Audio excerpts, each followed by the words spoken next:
Grandma McGarvey goes to the zoo.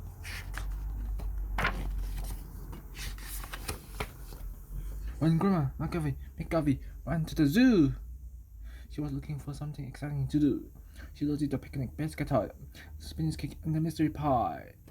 Sardine sandwiches, freshly made, and the monster bottle of lemonade. It's rather a lot. She frowned. That's true, but you never know what you might need at the zoo. When Grandma McGarvey arrived at the zoo, she passed to the front of the longest queue.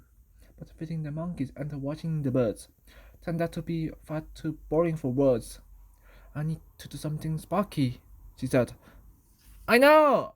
I'll visit the lions instead, and if I hurry, I have a wee hunch that I'll get there exactly in time for lunch. But also, she ran. She arrived too late. The keeper had left, and that locked the gate. Still, that didn't bother Grandma at all. I just have a peek at them over the wall. So she hissed up her skirts and raced for the top, and she clambered so fast that her legs wouldn't stop. She tumbled, her heels in the air and landed splat in the lion's lair. As Grandma scrambled to get to her feet, she yelped, "Nice pussy, I've brought you a treat." Then she heard the lion's ominous purr. The treat said, "Want to eat water?" Then Grandma gulped. This isn't much fun." And she snatched up her basket and started to run. But the lion leaped up and began to give chase, and was closing on her at a hot-stepping pace. When Grandma McGarvey felt herself trip, and the picnic basket flew out of her grip, up and up in the other rows. Then fell with a whack on the lion's nose. Whack! The lion went cross-eyed and started to cry, but then it caught sight of the mystery pie, and it gobbled that picnic basket and all, while Grandma snipped safely back over the wall.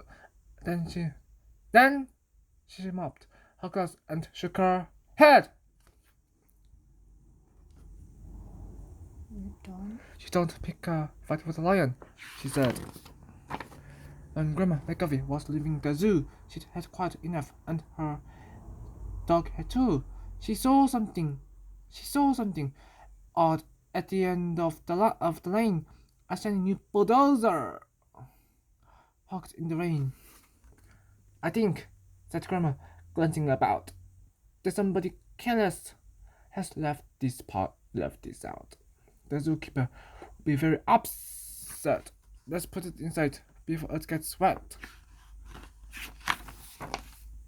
So she hauled herself upon the driver's side, and the dog, of course, went along for the ride.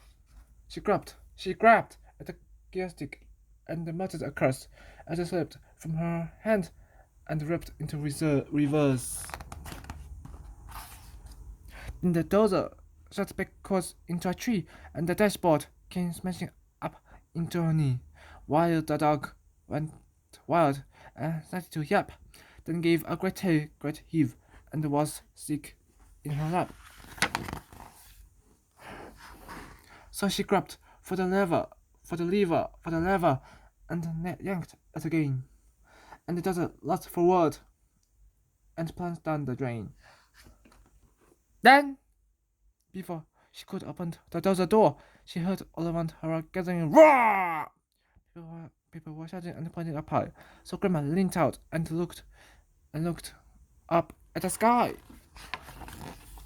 and her eyes boggled open as wide as could be.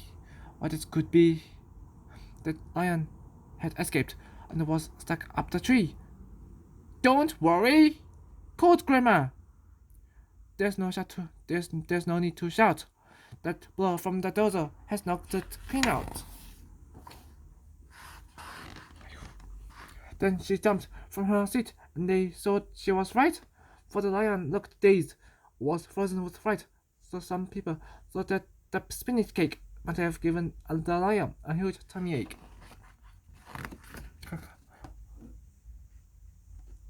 Then the crowd, which had gathered to point and stare, began to applaud, and whistle and cheer, till the air was filled with a deafening din.